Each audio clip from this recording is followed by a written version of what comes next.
तो हुए मन में मन ही और भूप जब मेलन को गायो रे मेलन को गायो हाथ जोड़ के सन्यासी से फिर से बतलायो अभी आंगन में गाता मुरे अभी आंगन में गाता और प्राणन प्यारी तारा को संग में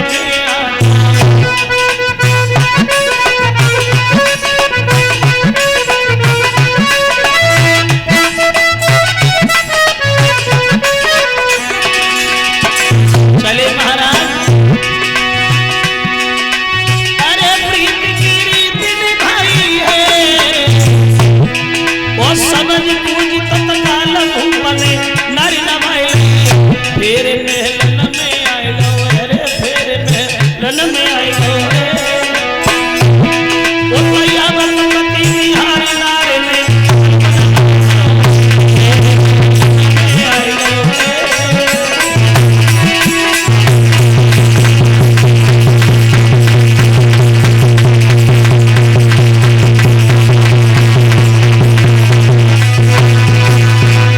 चले महाराज अपना सब कुछ त्यागने के बाद अपनी पत्नी के पास पत्नी ने जब दूर से अपने पति को आता हुआ देखा है तो बड़ा सम्मान किया है रोज की तरह लेकिन जब चेहरा की तरफ उदासी देखी है तो पत्नी अपने पति से सवाल करती है महाराज क्या हुआ पहले जब आप दरबार से आते थे तो बड़ा हंसते हुए आते थे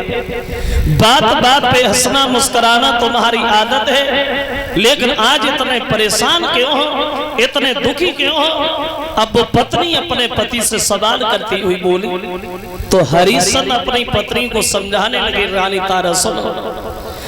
आदमी की सबसे बड़ी भूल सबसे बड़ी हार तब होती है जब प्राणी अपनी बात में फंस जाता है अपनी बात से निकल जाना ये सबसे बड़ी जीत है वो अपनी बात में फंस जाना ये सबसे बड़ी हार है वो आज ऐसा हुआ महारानी एक महात्मा के चक्कर में आकर के हमारा सब कुछ चला गया था लेकिन हमें सब कुछ जाने का कोई रंज मलाल नहीं है दुख तो सिर्फ एक बात का है रानी सब कुछ चले जाने के बाद में भी हम कर्जेदार ऋणी हैं एक बात पूछने आया हूँ तारा क्या तुम इस धर्म के नाम में थोड़ा हाथ बटा सकती हो क्या तुम हमारे साथ बिक सकती हो तो पत्नी ने जब ये सुना कि बिक सकती हो तो पत्नी बोली महाराज आप तो ऐसे पूछने चले आए जैसे हम किसी दूसरे की पत्नी है इस शरीर पे अधिकार है आपका हक है आपका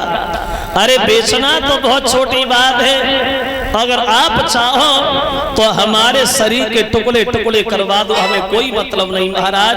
पहले आप हमें बेचना फिर खुद बेच जाना वो पतिव्रता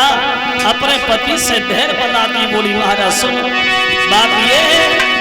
कि इस तन पे है अधिकार तुम्हें वो चाहे सो दशा बनाई दीजिए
पत्नी बोली महाराज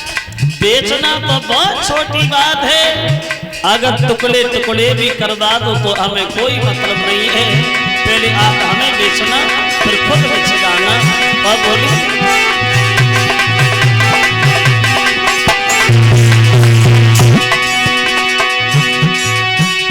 इस तन पे है अधिकार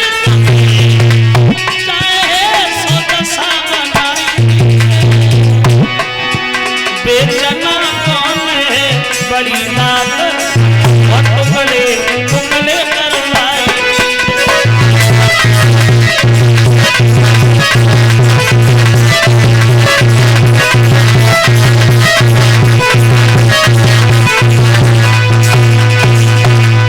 उत्तर दिया है महाराज बेचना तो बहुत छोटी बात है अगर शरीर के टुकड़े टुकड़े भी करवा दो हमें कोई मतलब नहीं है प्रभु पहले आप हमें बेच देना फिर खुद बेच जाना। रोहितास आ गए बोले पिताजी हमें भी लिए चलो हम भी चल रहे हैं। तो हरिश्चंद्र उत्तर देते तारा इन वस्त्र आभूषणों पे हमारा तुम्हारा कोई अधिकार नहीं है। कोई फटी पुरानी साड़ी रखी हो वो पहलो भद्रे चले हैं जिस समय तीनों प्राणी काशी में बिकने के लिए श्रोता बंधु क्या वेशभूषा है क्या दशा है तीनों प्राणियों रानी को सब श्रृंगार छुटो केवल एक साड़ी मोटी है वो बेटा पे सिर्फ लंगोटी है और राजा पे केवल धोती है। चले हैं तीनों प्राणी जिस समय काशी में बिकने के लिए वहां जिस रानी ने कभी घर से निकल करके देहरी पे पैर नहीं रखा था आज वो काशी में बिकने के लिए जा रही है। तीनों प्राणी अपनी राजधानी को बार बार प्रणाम करते हैं वो आगे के लिए प्रस्थान करते हैं। धूप पड़ रही है नंगे पैर भाग रहे हैं विश्वामित्र फिर भी आवाज लगा रहे हैं बड़ेया ऐसे कब तक पहुंचोगे काशी में काशी बहुत दूरी है अरे जल्दी बड़ेया पानी नहीं पिया और जब पानी नहीं पिया तो प्यास के कारण रोहितास जो जरा सा बच्चा पैदल भाग रहा था प्यास के कारण बेहोश होकर जमीन पे गिर गया और जैसे रोहितास बेहोश हुआ तो विश्वामित्र पीछे की तरफ लौटे क्यों ये लड़का जमीन पे कैसे गिर गया अरे मर गया क्या हरिश्चंद्र कहने लगे महाराज मरा नहीं है प्यास के कारण बेहोश हो गया है हाँ अभी बेहोश हुआ और थोड़ी देर बाद मर जाएगा और मर जाएगा तो तुम्हारा क्या बिगड़ जाएगा तुम तीनों में से एक भी मर गया कौन देगा हमारे संकल के पड़ा की दक्षिणा कमंडल ले ले पानी पिला ले जिंदा बने रहे मरे नहीं हम पानी नहीं पिलाएंगे तुम क्यों पिलाओगे हम पिलाएंगे क्योंकि नुकसान तो हमारा है। देख लिया रोहितास तेरे बाप के दिल में तेरे लिए कोई तरस नहीं लेकिन तेरा ये दुख मुझसे नहीं देखा जाता ये कमंडल ले लो पानी पी लो जिंदा बने रहो मरो नहीं। तो रोहितास कहने लगे बाबा जी कुछ नहीं करेंगे पानी पी लो। बोले बाबा जी हम पानी नहीं पिएंगे क्यों नहीं पिएंगे तो रोहितास कहता है ब्राह्मण देव बात ये है तो रोहित ने जवाब दो वहे ब्राह्मण आप तो ज्ञानी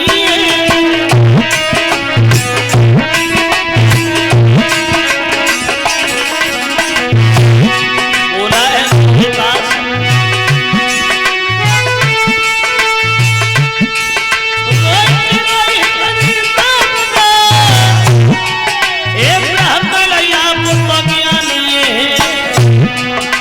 पानी ना हमको दिखलाई हो हम खुद ही पानी पानी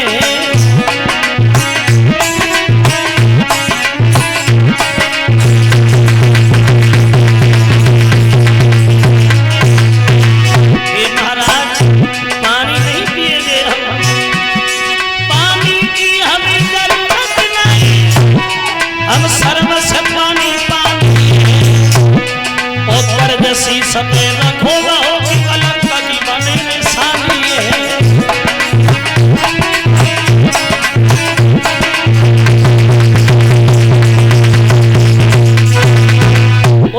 किया, महाराज पानी पीना तो बहुत दूर की बात है, हम पानी देख भी नहीं सकते,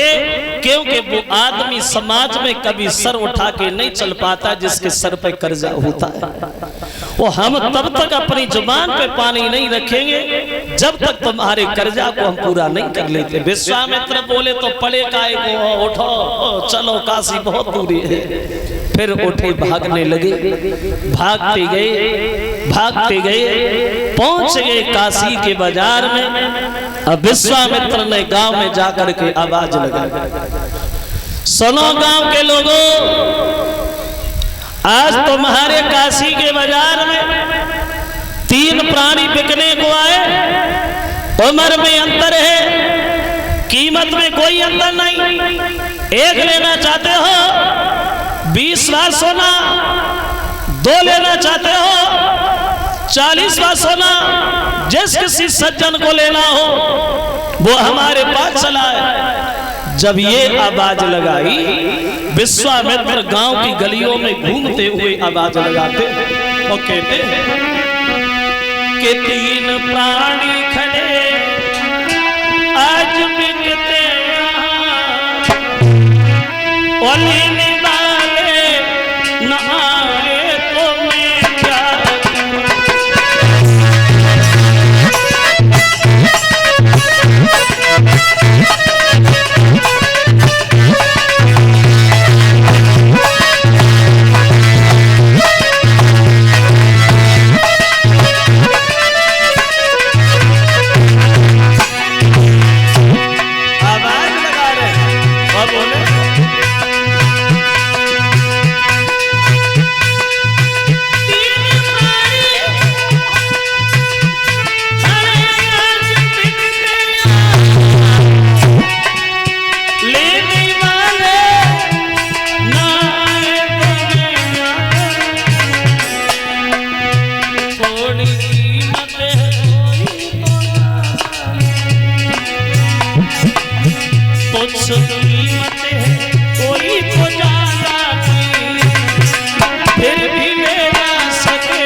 आवाज लगाई विश्वामित्र,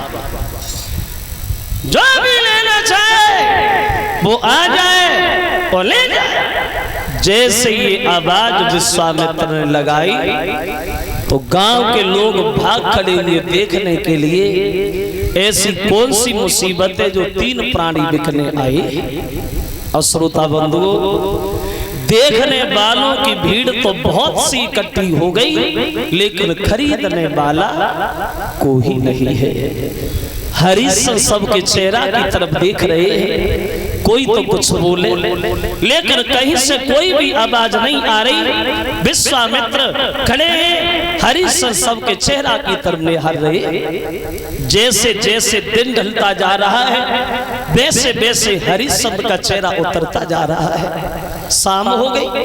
तो उस भीड़ से निकलता हुआ एक मेहतर जो है वो सामने जाकर के खड़ा हो गया। कौन बेच रहा है? विश्वामित्र कहने लगे, हाँ क्या चाहिए? बोले इस लड़की को, वो इस बच्चे को छोड़कर इस नौजवान को तो हम खरीद लेंगे, वो भी हम खरीदेंगे, तब एक शर्त है हमारी। क्या? अगर ये हमारे घर पे चल के और मरघटिया का काम करेगा तो,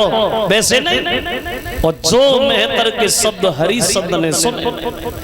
तो दोनों हाथ जोड़ के मेहतर के सामने खड़े हो गए। बोले भैया, मरघटिया से भी घटिया तेरी निगाह में कोई काम हो वो मुझे दे देना, लेकिन तुम मुझे खरीद जरूर दो। हरिश्चंद्र रोते हुए मेहतर से बोले, राजा बोला मरघटिया से और घटिया भी काम दे दीजिए, लेकिन बाबा